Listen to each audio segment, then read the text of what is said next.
Captain, we have them! We've established Transporter Lock, the Star Trek podcast. Join Ken and Sabriel each week as they explore strange new episodes, seek out new plots and new characters, and boldly go where no podcast has gone before.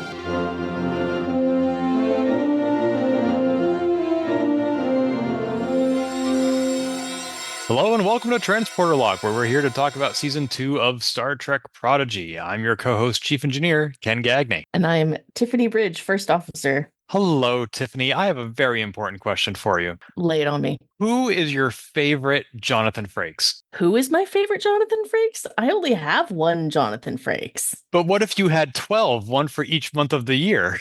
If I had a Frakes for every month of the year, who would my favorite Frakes be?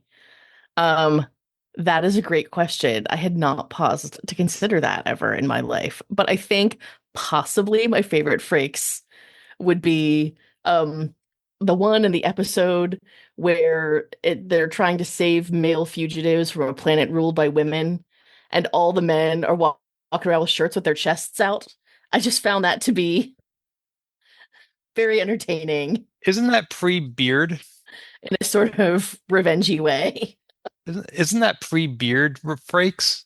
That might be pre-Beard Frakes. All right. Though I would argue that the beard is a welcome addition. Sure, of course, yes. Well, the reason I ask is because Brandon Bird is the name of an artist on Kickstarter, and I backed one of his projects so many years ago. It was called the Jerry Orbach Memorial Art Car. We all remember Jerry Orbach. We love Jerry Orbach. That's of right. Sainted memory.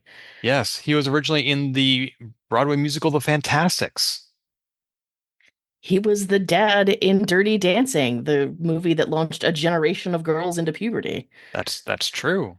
In fact, I think The Fantastics was off-Broadway, but before 9/11, it was the longest running play off-Broadway, if I recall correctly. Really? I did not realize that. Yeah, and what is the TV show he's best known for? Law and Order. That's right. Law and Order. Yep. He was Lenny Briscoe. That's right. So Law and Order, he starred in that, and then he passed away, and Brandon Bird decided to make a car that was completely plastered with Jerry Orbach's face everywhere on it, and he was going to drive it around the country so that everybody would remember Jerry Orbach. Well, that was about 9-10 years ago that Brandon Bird did that Kickstarter, and now he's back. He's back with another tribute, this time to a living actor, that being Mr. Jonathan Frakes of the TV show Beyond Belief, Fact or Fiction. Who better? Brandon Bird is going to take 12 different scenes from that TV show and hire 12 different artists to create their own renditions of these scenes. And then he's going to formulate it into a 2025 wall calendar, which you can get on Kickstarter for the price of $25 with shipping this December. Well, just in time for the holidays. That's right. That's right. And just in time for the calendar year 2025. Indeed. It's like, who can you imagine a better gift for either Christmas or Hanukkah, which falls close to Christmas this year? Can you imagine a better gift to unwrap than the Jonathan Frakes calendar? A dozen Frakes, one for each day of Christmas. And some of these artists are quite well known, actually. You may have seen this drawing of when they announced the casting for the new Fantastic Four movie. Yes. Yeah, and it's got Pedro as Mr. Fantastic and all this other stuff. Well, the guy who did that drawing is one of the 12 artists he has for this wall calendar. Amazing. Yeah, I know, right? So I want to bring this up, not because this is something that we have been asked to say. I don't know Brandon Bird. He doesn't know this podcast exists. But I just saw this on Kickstarter, and I want to share it with our listeners. I think it's important for everyone to have the opportunity to have 12 Frakes for a year. That's right. I totally agree. You can never have too many Frakes, unless one of them is your transporter clone, in which case it just gets awkward. That's too many Frakes. That's right. That's an excessive number. 2 Frakes is too many, but 12 is just right. I don't know how math works, but all right. And also in the realm of Star Trek is Prodigy. We just saw another 2-parter, Ascension, parts 1 and 2. Indeed, indeed. A lot happened in these two episodes. Like, it was kind of nonstop action. Yeah, it was a lot in these two episodes. Like it started off really chill and like it almost seemed like they were summarizing or no, no, no, not a summary. It seemed more like an epilogue. Like we've got the Protostar, we got Chakotay, we're back at Voyager. Everything is chill now. And I was like, where do they go from here? Like what could possibly happen next? I had no predictions. Did you? Well, I think it was sort of meant to be a little bit of a gotcha like that, right? Because, we've rescued Chakotay, but then we do have this kind of giant loose end hanging out there, and it comes back with a vengeance. But I actually kind of want to stay in the chill part for just a little bit longer. Yeah, please. Because we have a couple of great things happen there. We've got well, first of all, they explain why the Protostar's weapon is no longer a threat. They say it out loud that they know how to defend against it now, which as I heard them say that, I was like, okay, Ken, can you rest about this now, because I know this question has been on your mind, and now Ken can Wow. sleep at night. You were actually watching the show thinking, shut up, Ken. I was not at all thinking shut up, Ken. I was thinking Ken is going to be so relieved that they explained this. I mean, if I'm the Wesley to your Picard, there are worse fates. I would never tell you to shut up, Wesley. That is an inappropriate way to talk to people.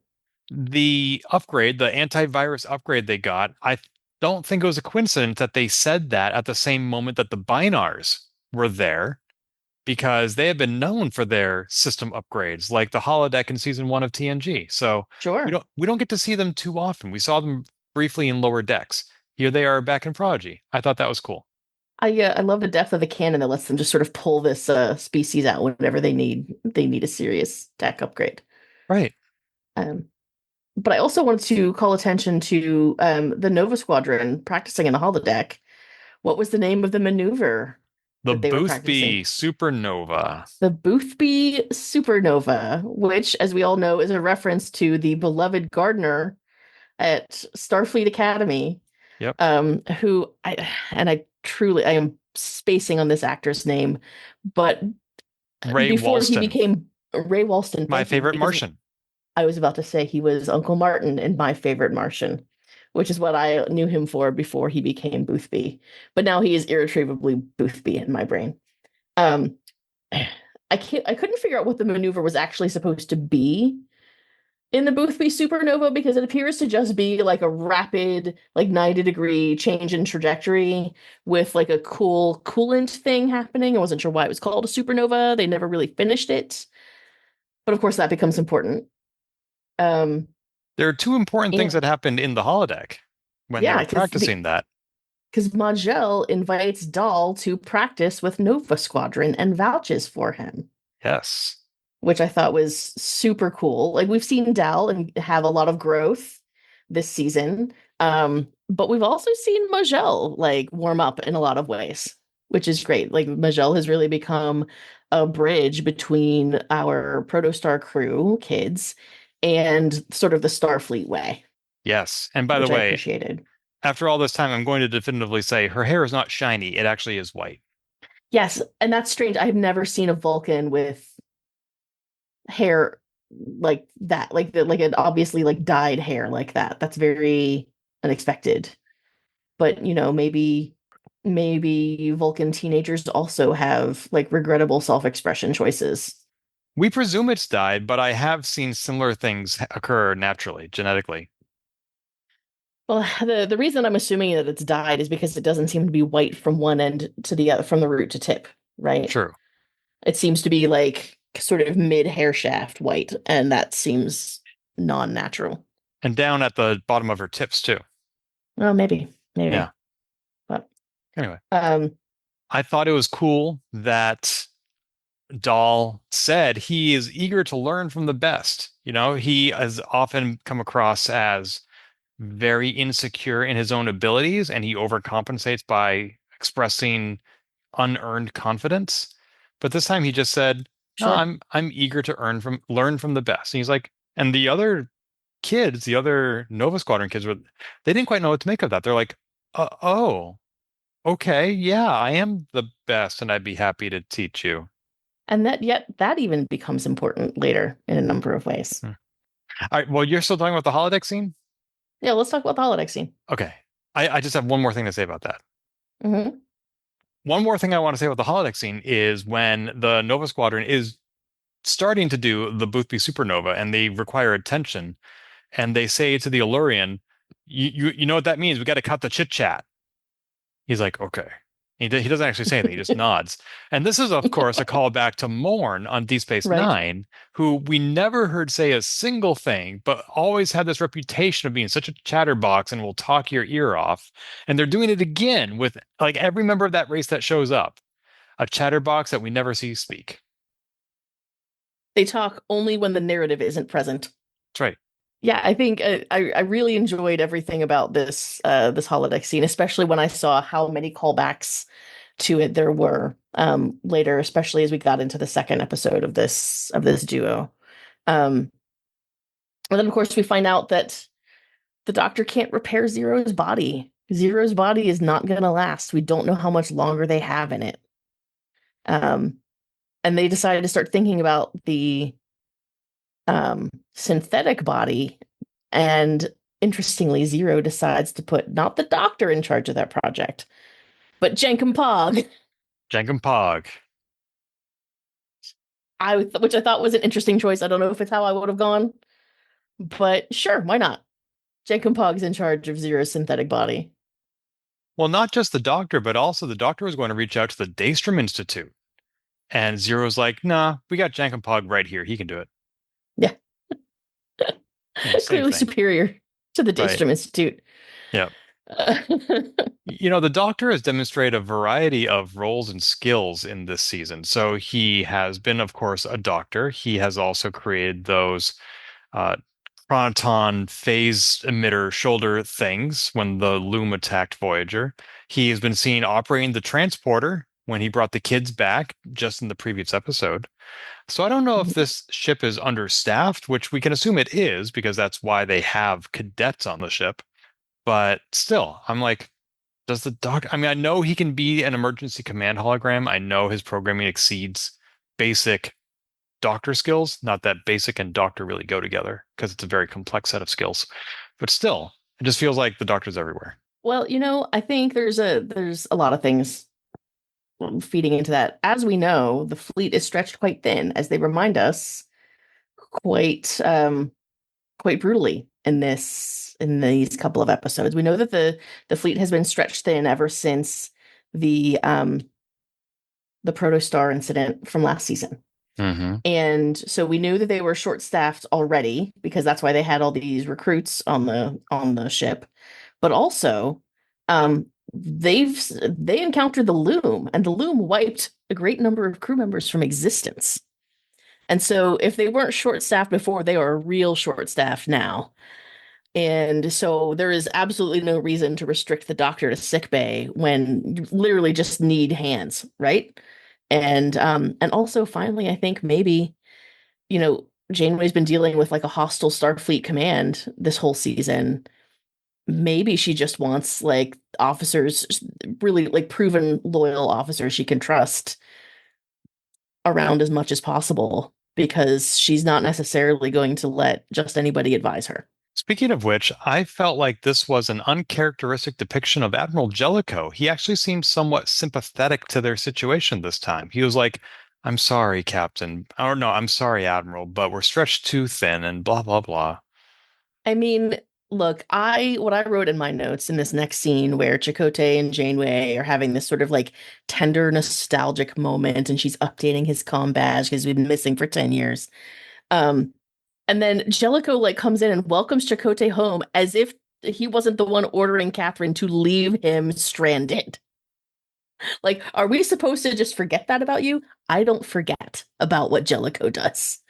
Well, this isn't much different from later when Janeway says, you disobeyed my orders and I'm glad you did. Jellicoe is basically saying the same thing. Except that he's not. He's not brave enough to say he was wrong. He's just like, hey, it's so great that you're back. Let's not mention that I was going to leave you. Well, he wasn't necessarily wrong. Admitting he was wrong would be to say that the ends justify the means. Well, something has to justify the means. The narrative justifies the means. It's I hate the phrase the ends don't justify the means. Well, something freaking has to. So well, what I've always appreciated about a psychology class I took in college was, and I may have told you this to you before, you can't evaluate the wisdom of a decision by the outcome. And the example is if you take your life savings and you go to the casino, you put it on black. Doesn't matter if black comes up or if red comes up or if green comes up. You've already made a bad decision even before the wheel spins because you're not playing the sure. odds, you're taking a risk. It's unnecessary. So if you win, awesome, but you won because you made a bad decision, not because you made a good decision. Well, I mean, I agree with you. I'm sorry, I didn't mean to cut you off there. I think that there's like context missing in that situation, right? Um, if Janeway wasn't just thinking about the odds when she insisted on continuing to try to rescue Chakotay, right? She was just operating according to a different set of like she was weighting the moral calculus differently. Jellicoe's thinking it's too much risk. She's thinking it is unacceptable to leave this person behind. That it was like that it's morally unacceptable to do so, even if that means accepting a higher degree of risk. That's not, I don't think that's necessarily about a wise or foolish decision or bad or good risk calculation. I think it's just a question of which moral imperative do you weigh more heavily in that situation. And even your roulette example assumes that the most important thing that's going to have the most important outcome is what happens to the money. It might not be. If a person who is dying of cancer and has a month to live is in a casino, they can do whatever they want with their life savings because they aren't going to be around to enjoy them. And like you're laughing at me because it's an extreme example, but it was already an extreme example, right? Well, I mean, there are a couple of things going on here. One is the moral calculus of leaving a crewman behind. You also just said moments ago that the Loom killed a bunch of people on Voyager. And I've pointed out in previous podcast episodes that the life of the main characters is always more important than the side characters. But from Mhm. Jellicoe's perspective, and perhaps from Janeway's, we're like, hey, we lost 5 crewmen, but we got this one Chakotay back. The needs of the many are supposed to outweigh the needs of the few. They don't know they've lost that many crewmen. That doesn't make it okay. I'm not saying it makes it okay. I'm saying how would they be able to take that into consideration when they literally don't know that it happened? Some people had those armbands on. Some people should know. But I do agree with you that so that is sort of a I don't want to say a weakness in the storytelling, but just sort of a weird quirk of the storytelling, which is that Starfleet has not gotten past like a 20th century military understanding of the value of the lower rank of the lower ranked personnel. Hence why we have a whole show called Lower Decks. And as for the person on their deathbed, it's funny. I know some older people who are spending their life savings on a lot of things at this time because they say you can't take it with you. I'm like, no, but you could leave it for somebody else, like a nonprofit. And Sure. if you spend it at a casino and you double your money, great. You have twice as much to give to charity, or you can split it 50-50 with the charity. But if you lose it all, that's that many more children who are going to go hungry. And that many more blackjack dealers who will get paid. And their children will not go hungry. Do blackjack dealers get paid on commission? They get tipped. Oh, well, this is true. It's called a toke. They get right. I mean, casino dealers do earn tips. I mean, I'm not suggesting that the casino was in danger of going out of business and having to lay off blackjack dealers, but nonetheless, the people who deal blackjack are in fact people and often do have children. And in fact, one of the reasons they might choose that line of work is because it is relatively remunerative for the level of skill required. But I don't think somebody on their deathbed has a moral obligation to make sure that blackjack players get tipped. My point is that they don't have a moral obligation to do one thing or another with their money. They can decide for themselves. That's going to be a whole different podcast. Just because you think they should leave it to charity does not oblige them to do so. We should talk effective altruism sometime. And why it's morally bankrupt? Yes, we should. There are, so to be clear, I don't subscribe to the philosophy. There are things about it I don't like, but there are things about it I do like. I mean, okay, now we're on a tangent, and I think it's okay. The pure idea of trying to of considering the efficiency and the most good you can do with your money is not it's not a bad idea. It just gets taken to like weird extremes, as Oh, we have seen. there's nothing you just said that I disagree with, which I This is think going to be a means whole other podcast. I know. And since we are now in agreement, we can move on to find something else to disagree about. So when Jellicoe is taking this mission away from them, he wants to give it to the Department of Temporal Investigations, which we have seen on Strange New Worlds. We've seen them on Deep Space Nine. I've read novels featuring these characters. They are eminently qualified for this mission. And I was Sure. pleasantly surprised to see the only person who saw the wisdom in that decision was Dahl. He was like, yeah, if Starfleet wants to take this over, then we brought it as far as we could, and they're qualified to take it from here. You know, I thought about that, and I mean, everybody was unhappy about it, and I can understand being unhappy about it, right? Um, you've got it that far. You want to finish the thing that you came to do. I felt like Dahl's agreement of it wasn't necessarily a sign of maturity, though maybe a little bit.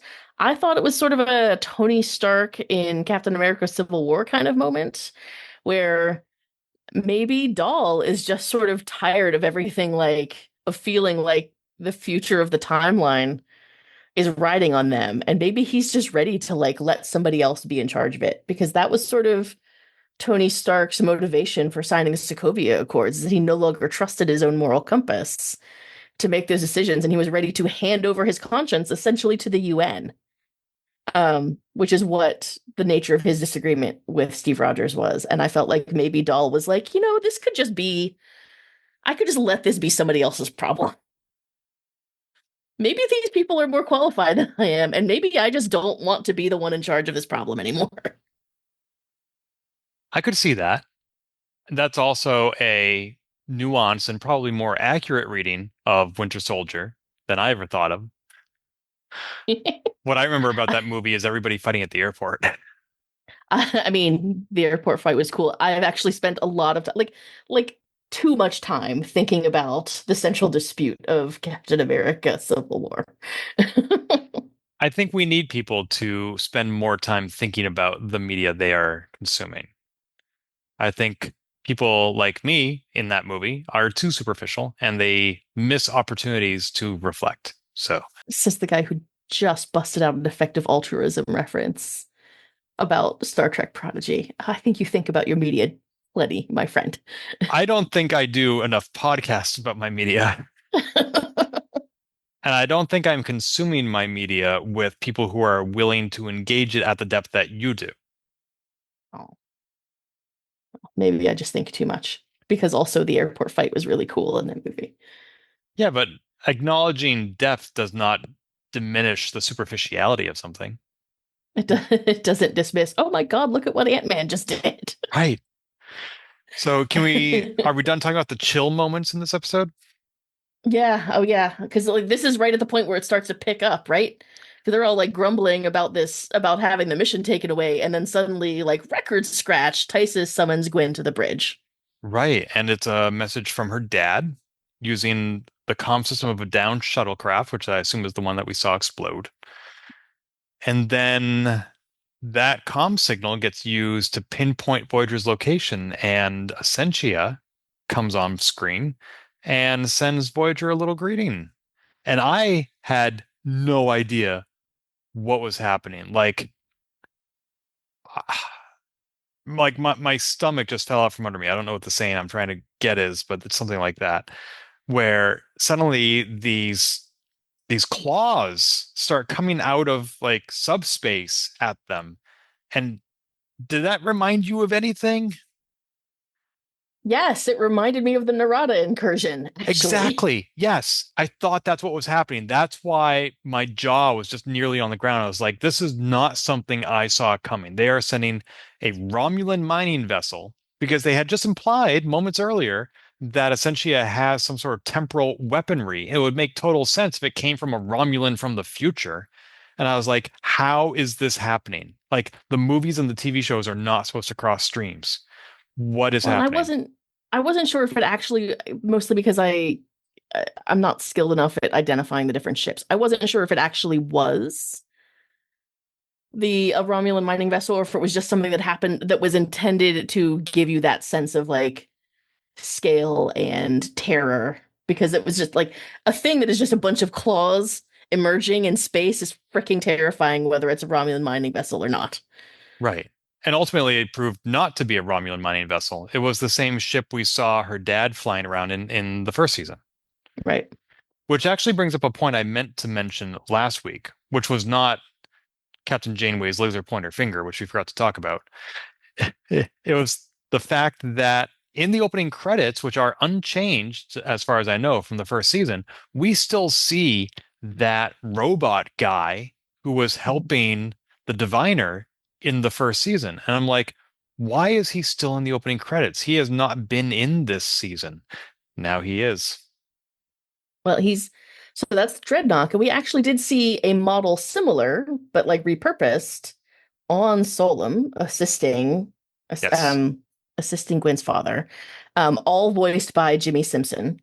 So it's the same actor voicing all of the various incarnations of the sort of Solum helper robot situation. But yeah, so I mean, is this one the one that would eventually become the Diviner's Dreadnought, or if it's just another one off the shelf or what? But it's piloted by the big scary robot. Yes. And so they did something next that I was initially confused about.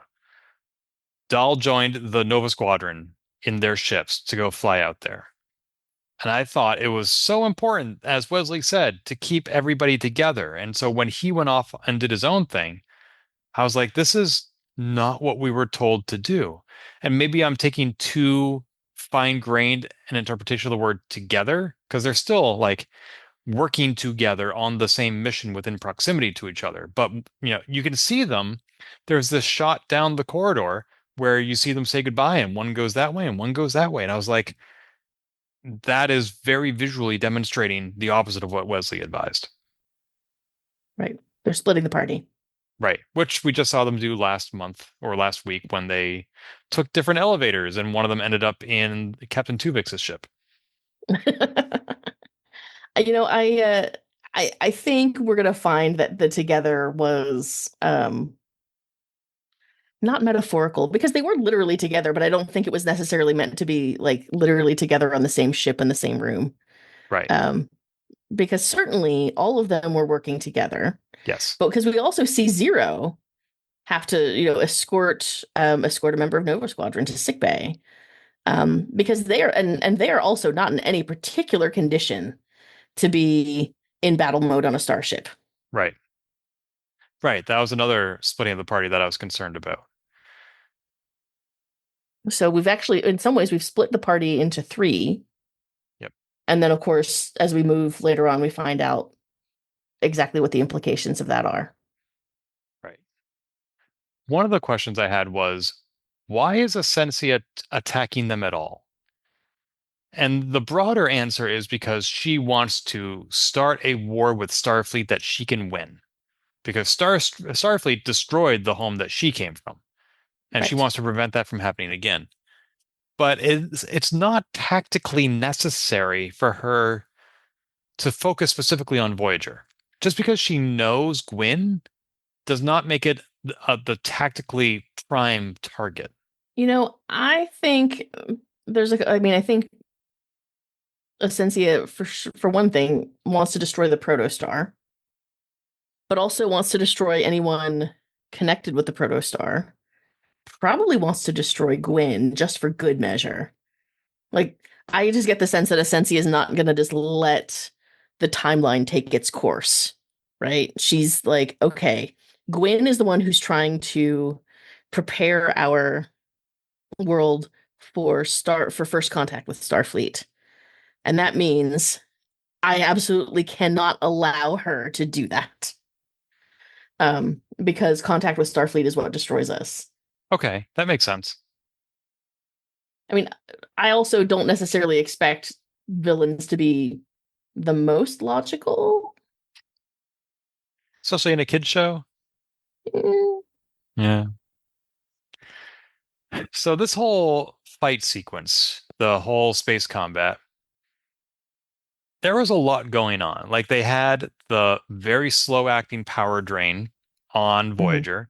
You just said that sure. she wants to destroy the protostar, but that wasn't her primary target at this time, probably because Voyager is much bigger. But overall, whatever was happening in this scene, I didn't know what was going to happen next. And granted, that's the case with most cinema that I watch, but this made me not certain what was going to happen in a bad way. Like usually with Star Trek, it's like, oh, this is so exciting. I wonder what's going to happen next. And there are surprises along the way. But this time I was like, I don't want to see what's going to happen next because I don't think it's going to be good. And that is rare. Like I can't remember the last time Star Trek made me feel that way. I mean, I think for me it was probably the Narada, right? I mean, that was a really like stomach dropping, how are they going to get out of this kind of situation? Maybe the only other time was uh Locutus of Borg, maybe. Oh, Like that felt very like especially right like in the early 90s when that happened, that was like right? That was a right. big moment. Yeah, I don't usually feel that way, but this one, like everything felt so insurmountable. And you have this like extremely like sort of wicked villain who has a personal grudge, which we also had on the Narada, right? Which I think is a necessary ingredient. Um, but also because of the reveal at the end of this episode that she has Wesley. Like she has somehow captured subdued and captured Wesley, and not just Wesley, but like a traveler. Like Wesley was apparently so weakened by his encounter with the loom, getting the kids out, that he was able to be captured and, tortured and controlled, right? Because she has clearly been using him to like she clearly used him to build her weapon. He's clearly been giving her information about the future. I mean, we'll get to those specific reveals, but like if you are the captor of someone with the powers of a traveler, like what couldn't you do? And it's not just that she caught a traveler, it's that she caught the only traveler in this universe. All the other Right. travelers have abandoned this prime universe to go elsewhere. She caught the one that we all have an emotional attachment to, Of course. right? And this does answer the question I asked in a previous podcast episode, which was, do you think Wesley Crusher is alive? And the answer is yes. We're also assuming that Wesley Crusher's timeline is, in this sequence of events, linear, that this is the Wesley that came after the Wesley we saw before. Sure. We don't know that for certain, but I am looking forward to an explanation, and I think we will get one about how Essentia came to find him, because I'm not aware that Essentia was even aware that Wesley existed. I don't know how they came to be within geographic proximity to each other. I don't know how she thought of or conceived of the weaponry that must have been used to capture him. Like there are a lot of questions that need to be answered to explain how this came to be possible. Yeah, I mean, you are bringing up an excellent point that I had not considered, right? I had kind of sort of assumed that this Wesley is the immediately following Wesley from the transdimensional space ziggurat, right? Um, and the point that you're making is that we actually don't know that that's the case, and so this could be Wesley before that happened because he's clearly confused about whether the kids have met him yet or not when we see him in the ziggurat. And they go to great pains to point out in the ziggurat, like narratively, they go to great pains to point out that Wesley's not all there, right? Like he is having trouble keeping it together, not like in a distressed way necessarily, though those kind of cracks do show. But that he's just not collected and focused and entirely sure of himself. He's wrong about the loom on every case. And this might also explain, like if we are seeing an earlier Wesley than the one we have already seen, it would also explain why Wesley was ready to leave Magel to fend for herself against the loom, right? That Wesley just might not be feeling all that brave after his experience with Essentia. And that would probably, like, that would answer some of the questions we had about Wesley in the earlier episodes. If this is an earlier Wesley and that Wesley is the one who comes later. Yeah, that is all entirely possible. If he has been hurt badly or permanently by Essentia, then that would explain him being a few coconuts short of a tree. Nebula short of a galaxy, as Jenkem says. That's right. That's right. Yeah, I thought that was I had not considered the possibility that we are not seeing Wesley in order across these episodes. Mm-hmm. I mean, he is wearing the same clothes, so we don't know. Yeah, but how many clothes does he really keep around, right? He could be like Steve Jobs, just dresses the same every day.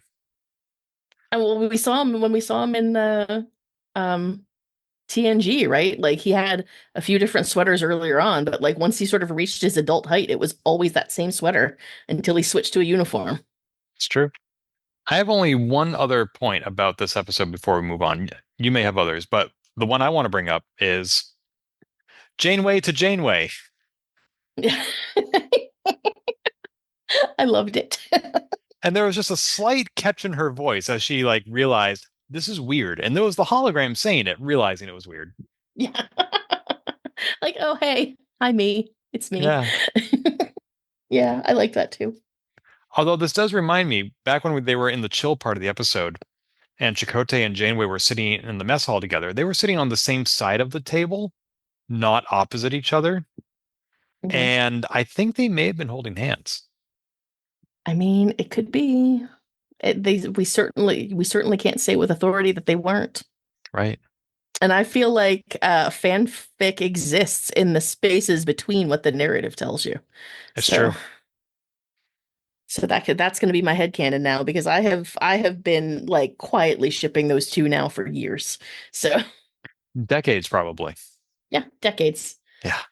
Like I feel like by now, y'all, you've earned it. Okay, like it's okay. I was out to dinner last night with some Trekkies, and there are a lot of people who call themselves Trekkies who are not even aware that there are new Star Trek shows on. And they're still Trekkies, to be clear. I'm not diminishing that. But there's just this whole universe that they're unaware of and unexposed to.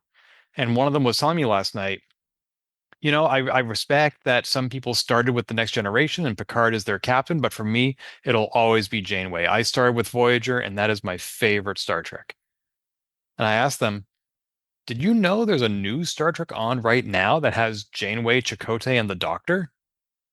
And they were like, what? What are you talking about? I was like, yeah, it's called Star Trek Prodigy. You should check it out. He's like, People what is it sleeping on? Prodigy. It's on Netflix. I have Netflix. Like, well, you're welcome. I love giving people these pieces of information, right? It's like, look, I have just brought something delightful to your day, and I'm so pleased. Yeah. Whether or not they choose to act on it is up to them, but But now they know. yeah. But now they know. I have a great affection for Janeway. So, in fact, I always think as I was completing sort of my rewatch of the '90s Trek, in the last couple of years, every new show I'd be like, no, this is my captain, and then I'd switch to the next show, and like a season and a half in, I'd be like, no, this is my captain, and then I'd switch to another one. I'm like, no, man, like I can get kind of all in on these shows, especially when I'm like binging them. So. I'm always glad to see additional adventures. Like when are we getting like a Cisco sequel, right? Like Picard had a sequel, Janeway's got her sequel. When are we getting Cisco? And the answer is probably never, but Yeah, I think that's up to Avery Brooks. who I think retired from acting, didn't he? Or am I making that up? Some people would say that he is no longer welcome in Hollywood. Mm. And I don't know why that is. I don't think it's because like he did something inappropriate, but he is a character. I don't know that much about him other than he was amazing in DS9. So Oh, absolutely. And he was one of my favorite captains. I love him as an actor. No, I'm not objecting to that at all. But there have been, if you've ever seen him in a documentary where he's not playing a character and he's playing himself, he marches to the beat of a different drum. mm, Yeah, that that's could all. be. I mean, sometimes people do end up a little quirky. And A they're little allowed. quirky. Yeah. Yeah. And I then, mean, but there's quirky and then there's quirky and difficult, quirky in a way that makes you difficult to work with. yes. Which is why I really liked Ed Norton as the Hulk, and I wish they had kept him. But I'm told he's difficult. Yeah, I understand that it's not even quirky. It's just that he's kind of a jerk. Well, That's what I hear. I don't know Ed Norton. I'm not slandering Ed Norton. no, no, you're not. I don't know him either. I I've know, never met Ed Norton to know whether he is nice or not. right.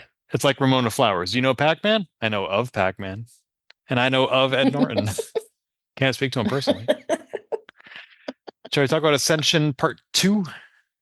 Yeah, because like we get the Wesley Crusher reveal and then the episode break. Like the credits rolled, and I literally like shouted at my TV and I was like, "Well, thank God I get to watch the second one." Um, Right? Imagine if that had been an even numbered episode. You'd have to wait until after we finish Yeah, the if we had podcast. it, I appreciate the way that all the two-parters have like fallen within the pre-agreed um format of our podcast. Because if I'd had to stop there, I was going to be like, Ken, we have to change the podcast format for a week. We have to talk about 3 episodes. But that would throw off this being the anti-penultimate episode of our podcast. And then how would you use the phrase, the word anti-penultimate? It'd be too late. I wouldn't have the chance. Just ruins everything. So I don't have, let me put it this way. For the next episode, I don't have too many notes, but I have a lot to say. All right.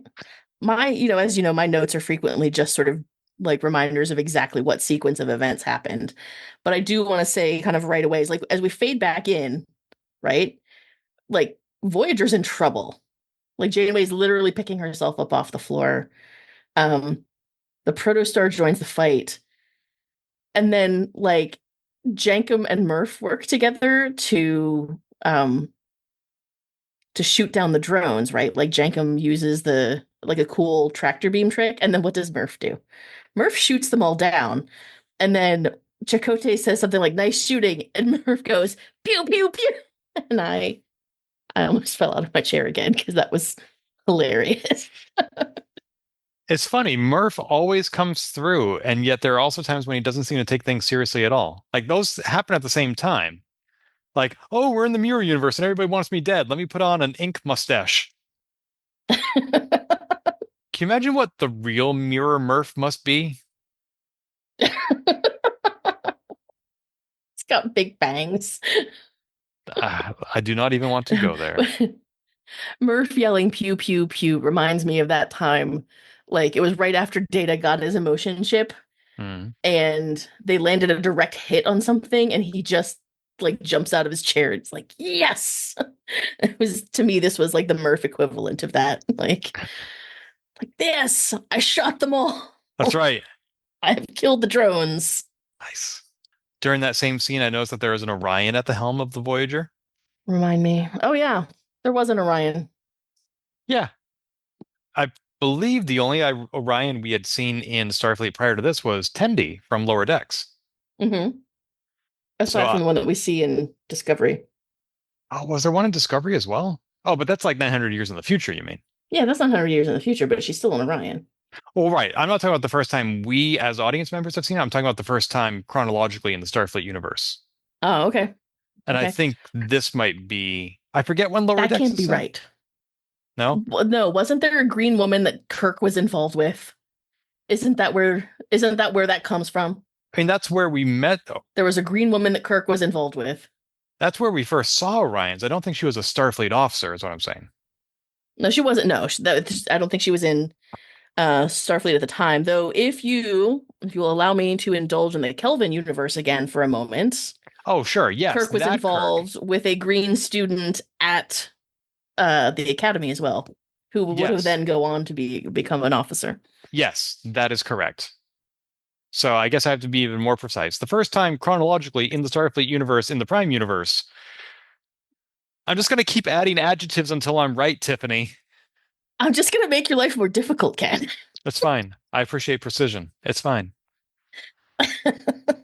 So, and for me, I might be going out of order here, but the biggest aspect of this episode was similar to season 2 finale of Discovery, where there is an unexploded warhead lodged into the Enterprise's hull. And this time we see some sort of a weapon lodge itself into Voyager's hull. And it takes them a while to figure out what it's going to do. And it turns out that it rapidly accelerates the passage of time within its sphere of influence. We see Yes. this briefly affect the Andorian Tysus. Is that his name? Mm-hmm. ISIS. Mm-hmm. And they say that the doctor says, oh, some treatments and he'll be back to normal. That's fine. And they're able to briefly contain the perimeter of the weapon using some sort of shielding, which is awesome. We expect it to be the end of Voyager because Wesley predicts the future and Essentia is somehow able to absorb that prediction when she launches the weapon. And I really thought they were going to block the weapon from landing somehow because I thought if it lands, we will see what Wesley saw. Like that's Mm-hmm. it. And when it actually lodged into the ship, I had no idea what was going to happen next. Right. Well, because they had very clearly told us what was going to happen next, and then it didn't, Right. which was exciting. And this led to one of the tensest moments I've experienced in Star Trek because they're like, well, we saw something similar in the last season of Lower Decks where like they were trying to reach this artifact, and the closer they got to it, the older they got. But if they walked away from it, they got younger again. So it's kind Mm-hmm. of like that, where if you get close to this thing, your body ages very rapidly. And they're like, nobody can survive this. And Zero says, what if you don't need a body? And Right. that implied to me that Zero was going to be freed from their current body. It would be able to exist without one because most Medusans don't have a body. And so I Right. thought, oh, the risk here is very minimal. Like Right. even if that body dies, Zero will not. But that's not how they played it. Right. Right. That's true. They really made this into a life or death situation the way they played this. Right. They really, we watch Zero sicken and die while they are trying to interfere with the weapon in some way because they can't figure out how to turn it off. They can't figure out how to turn it off. They can't figure out how to turn it off until finally they have to just redirect where it's pointed. Well, and then, and then we don't see what happens to Zero after that for a while, right? Like we just see Zero collapse. And it's not until later that we find out what happened. Even before Zero collapses, we see Zero acting or getting older. Like they're Mhm. already walking with a cane at the beginning of the episode. And as they get older, their face just like it starts to sag. They just look sad and their body starts to deteriorate. And I talked about this last episode where we rarely see degenerative disorders on Star Trek. And this made me realize that this isn't about like multiple sclerosis or ALS, like I was talking about last episode. This is just getting older. Mhm. And one of the reasons that this was such a hard scene to watch is because I'm like, that's going to be us someday. That's going to be all of us if we're lucky. Like we're Right. just going to lose our agency. That was what my dad told me was the hardest thing about getting older was just losing your own autonomy. Mhm. And we saw that happening very quickly and very seriously. Unlike Lower Decks, this was not played for laughs. Right. Right. Exactly. Yeah, we watch Zero, like who had only just gotten that body, right? They'd only had it for a few weeks. and they were just rapidly losing its function and experiencing. I mean, I wasn't really thinking about this at the time. I was thinking about like the tension of the scene, right? Because we're playing it against the clock. Is Zero going to figure out how to redirect the weapon? Is Jankim going to get them a body before the existing body gives out? What I wasn't thinking about at the time was, does Zero have back pain right now? Right? Like, can they see? Do they, like, are their joints getting stiff? Right? Like, what is experiencing old age at this speed like for them? And how old was that body at the end? Because Tysus aged pretty quickly with just a very brief exposure. Zero was in that field for much longer. Sure. And given that the body had deteriorated so quickly in just the week or two since they got it, I didn't expect it to last multiple years that it must have in that sphere. Yeah, I don't know. But then what really got me was at the very end of that scene when they're making that last reach for the button. Like, this is the only thing they can and need to do. And we hear audio playback from an earlier episode of Prodigy about, I don't have the exact words in front of me, but like, I don't know where this voyage will take me as long as I'm with my friends. And Zero is Hmm. making this effort to save their friends. And I don't know, the way they played this, I mean, it's a kid show. I knew Zero wasn't going to die, but they really played it like this is the heroic final hurrah that a Star Trek character deserves. They really played it like this is Zero reassuring themselves that they made the right choice by leaving the planet and staying with their friends, even if their journey is shorter than they might have expected. That they're glad on some level that they did leave because that means they got to do this and nobody else had to do it. I thought it was very profound and it was very emotional. And I think my son was not watching this episode with me, but I think if he had been, like, he would have cried. Yeah, I can see that. And not only did Zero make the right decision in leaving the planet with that body, but Zero made the right decision in giving up that body to Hmm. save their friends. Hmm. Wow. It was much better than getting killed by a falling bridge in Star Trek Generations. For sure. No, Yeah. I felt like this was like that Spock at the end of Wrath of Khan moment for them. It was. It was similar to that. It was similar to Arium in season 2 of Discovery. Yeah.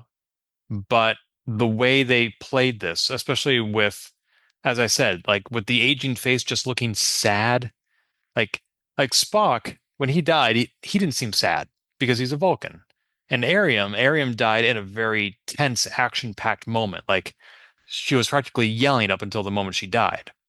You know, that you rarely see people like be sad that they are about to die, yet still accept that fate because they know it's better than the alternative. And the way they framed that with the voiceover is not a, I've not seen another death in Star Trek cast exactly like that or framed like that. No, it was really well. And I think some of it they gave us the voiceover, I think, in a lot of ways to sort of help children's emotional understanding of the moment as well. Um, I think that there was a little bit of, when they say show not tell, I think there was a little bit of telling here, which is okay, right? Um, because that's the kind of show that they're making. But I think they made the sort of emotional journey a little bit more explicit, I think, for the benefit of the audience. And I think that was the right choice. But yeah, I think that, Zero gets this really like heart-wrenching but very beautiful moment. Because they do ultimately do more or less what they came there to do. Like, they didn't get to shut the weapon off, but they did manage to refocus it so that the crews could be saved. Do you think this scene was a little too much for the target audience? I don't think so. I don't think so. I think it would have been like I have a very sensitive child, and I think it would have been a lot for him, but not in a way that is undue. I think, I mean, he was present when my grandfather died, right? He was in the room with all of us. And he didn't really understand what was happening because he was 4. But he understood that all the grown-ups were crying, right?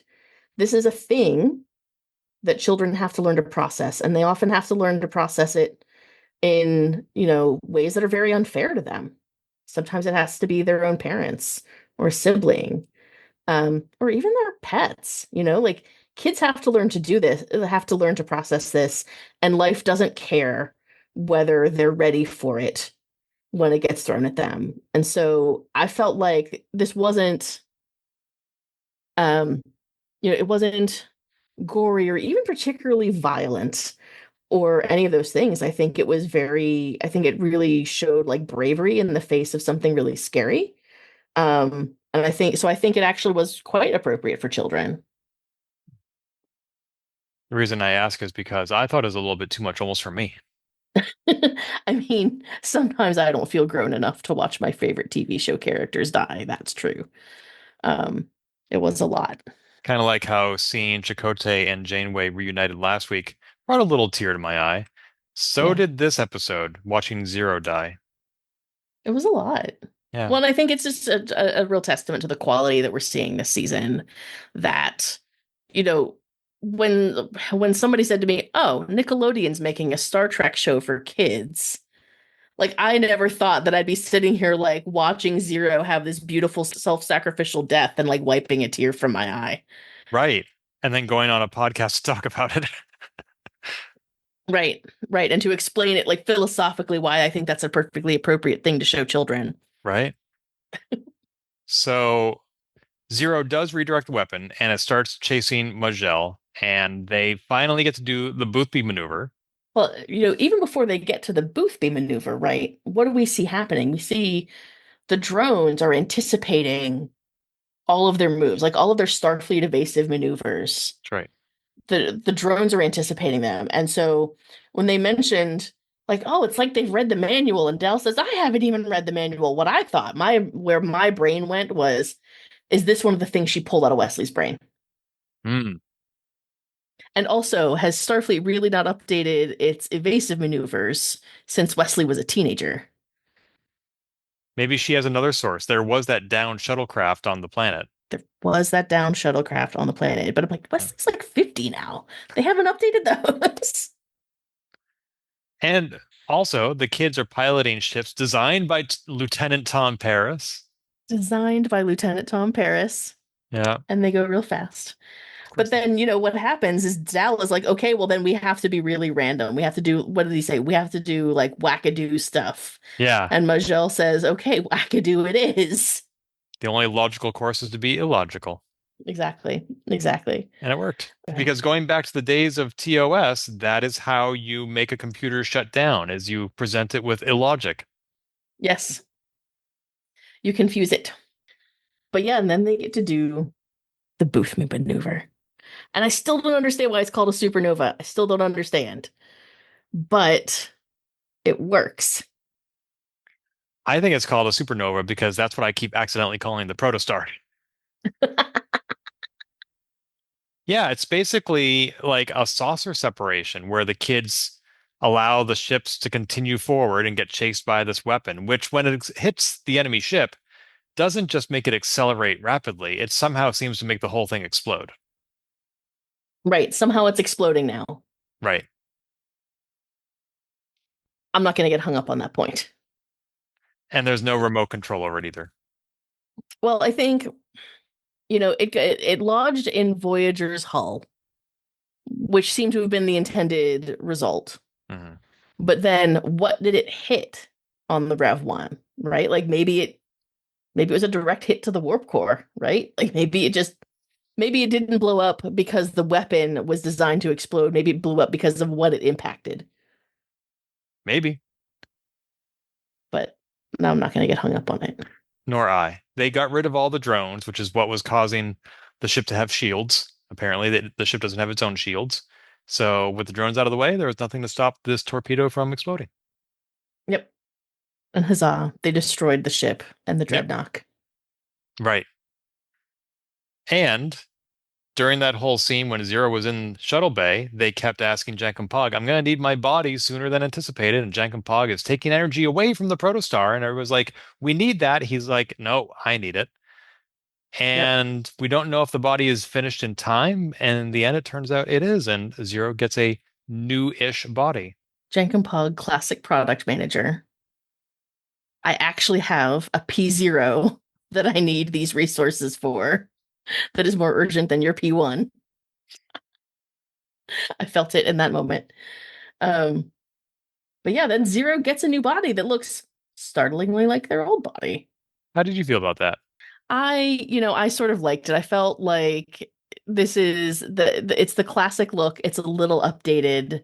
It had to be something that like Jenkin was definitely going to be trying to come up with a body that could be designed that could be output by the vehicle replicator quickly, right? So you weren't going to get like a Soong type android out of the vehicle replicator while Protostar is under active attack and the entire timeline is in danger. You're going to get a round body and a couple of limbs, but you're going to get sensory upgrades. Yep. Let's point out also that the reason Zero needed a new body a few episodes ago is because they sacrificed their body to stop everybody's from brains from being taken over on a ship racing planet. And then they gave up this Yes, body again to save their friends. So that's twice in one season that Zero has sacrificed themselves, very literally and physically, to save their sure. friends. I mean, I suppose there is an advantage when you know that your consciousness, your core being, can survive without a body. Like you could just go through them like most folks go through underwear. Like you could just keep changing them if you needed to. But what would have happened if Jankum-Pog's new body hadn't been ready in time? Like if that body that was born on that organic planet or whatever had died with no replacement, would the Medusan just float out of it and be fine? That was my assumption. Like when they were saying, "Well, what if you don't need a body?" I took that to mean like they literally don't need the body. They would probably have just hung out in the cargo bay for a while or the shuttle bay or wherever it was and said, I'll just stash myself in here until you can figure out how to replicate me something that I can be in. I mean, we saw the original Star Trek Medusan was carried around in a metal box for a while. Right. So if all else fails, you could throw Zero into a cargo container and keep the rest of the ship from going mad. Like it wouldn't necessarily be pleasant for Zero, and I wouldn't recommend it as a normal course of action. But like, when time is of the essence, needs must. And yet, if that is the case, it really reduces the tension of that whole scene. If Zero knew, oh, it's okay to die because I'm not really going to die, that's not how the scene was framed to the Right. audience. Yeah, I don't know. I mean, I couldn't tell if they were looking for that body sooner rather than later because they knew the body was going to fail and they weren't going to be able to press the button without fingers. Right? Like did they need the body to literally complete the mission? Or did they because the Medusans clearly don't need something to exist in. But, do we know like did Zero even know if they would survive without their organic body? That's a good question. And I don't really have the answer, but I took it to mean um that was though I mean you're right, maybe they assumed that if they could get another body to what they needed was another body to jump into. Yeah, when Zero was in sickbay with the doctor and Zero originally said, what if you don't need a body? I took that to mean, as I said on this podcast, that the risk was minimal and that there was no cause for concern. But then what we ended up seeing was a very tense scene that it would not have been tense had they been like, oh yeah, bodies, whatever. So anyway, I like the way it played out. Yeah. I mean, could it have been framed that way? Because if they failed in their mission and they didn't get their body, all of their friends were like the timeline was going to cease to exist. Oh no. I don't know. It's a little bit confusing. Yeah. Those are all my notes for this episode. I mean, after this, right? Like, Janeway comes in and congratulates everyone on their cooperative contributions. And what I did like about this is there wasn't really a singular hero. I mean, Zero got like a very heroic scene there, and what they had to do on their own. But even that was still like they couldn't turn the incursor back onto the ship that it came from. They could only point it at somebody. Like they it was like a relay. They had to pass that off to someone else to spike. And I felt like there was a really high degree, like this fight was written in such a way that it was just constant collaboration all the time. It was Voyager protecting the Protostar, that it was the Protostar protecting Voyager, and then it was Nova Squadron protecting them all. Um, and who was protecting whom when there was no other help available kept switching. And I thought that was one of the things that I felt was most exhilarating about this fight, but also most appropriate for a show about children, right? For a show for children, right? Is the emphasis on how what they were able to accomplish by collaborating really selflessly And going where they were needed. and going where they were needed. Yeah. Yeah. And then of course, like right at the very end, Wesley taunts Essentia a little bit with a little sass. Um, and then gets like agonized for it. I don't know what the actual weapon is that she's using to hurt him, but in my head, it's an agonizer. And but that's where the reveal was that like, oh no, he saw many possible futures and he showed her the one she wanted to see. I like that they explained that because every time the timeline changes from what was predicted, I always am curious what changed to make the timeline that we were predicting not happen. Right. And we don't often get that answer. This time we did. Yeah. Yeah. But we leave the episode and she still has Wesley, presumably on Solon. And so now we have two loose ends, right? One is we've got to deal with Essentia and the Solon storyline as a whole. And we've also got to rescue Wesley.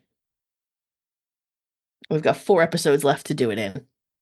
And now the Protostar and Voyager, having just endured this epic battle with very little time or opportunity for repairs, are heading right into the Lion's Den by piloting to Solon.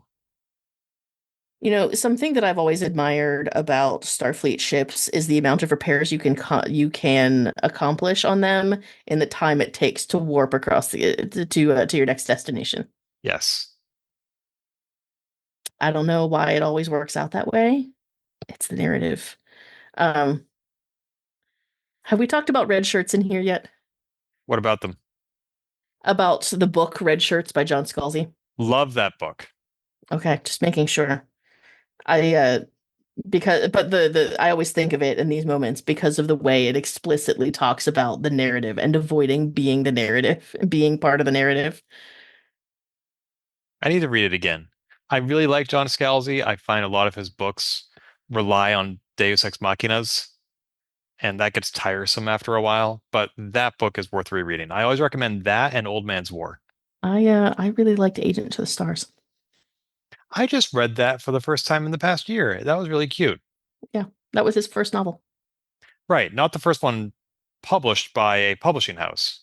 No, But yes. the first one that he wrote to prove that he could write a novel. Yes. Yeah, that was fun. Yeah. But yeah, I always think of like the red shirts and the narrative when we're talking about like, so exactly why is it that they're fine losing all of these crewmen? Well, because the narrative requires it. Right, exactly. And then when they go to commercial break, that's when the tension bleeds away. Yes. But as you said, we do have more tension to come. 4 episodes. Presumably, there aren't going to be a lot of side quests still to come. They're just going to go to Ascensia on Solum, do what must be done, and save the universe, the timeline, Gwyn, and send the Protostar back into the past, all in the next 4 episodes. Until then, Go fast. If you've enjoyed this episode, please leave a review on iTunes and keep your hailing frequencies open by following us on Twitter @TransporterLock or subscribing to our podcast and email newsletter at transporterlock.com.